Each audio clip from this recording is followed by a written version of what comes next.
everyone, it's me, Vallente, and welcome back to my channel.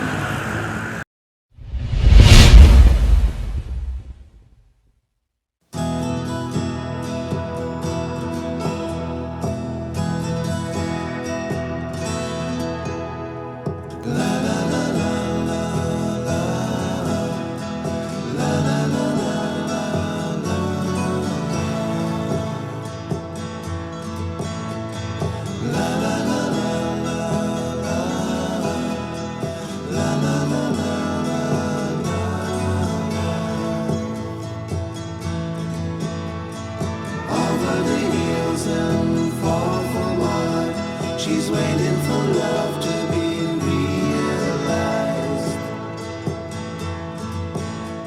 I'll send her my heart covered as a gift, and hope that you'll take it into her side.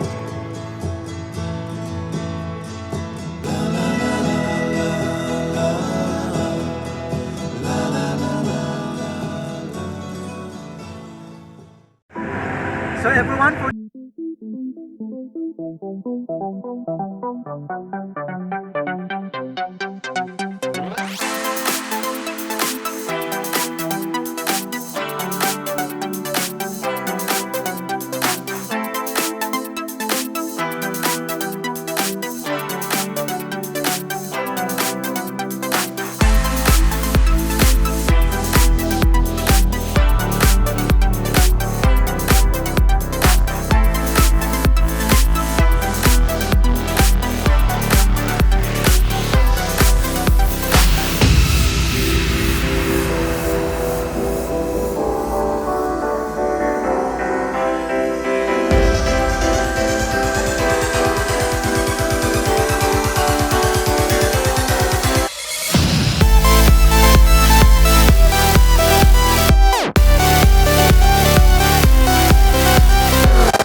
Ayan, nakakita na natin kung gaano kaganda ang Festival of Lights dito mismo sa lungsod ng Tagoloan.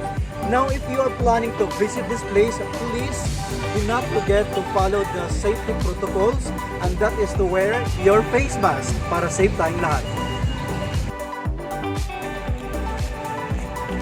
That's it for today, everyone. If you haven't subscribed yet, please subscribe now.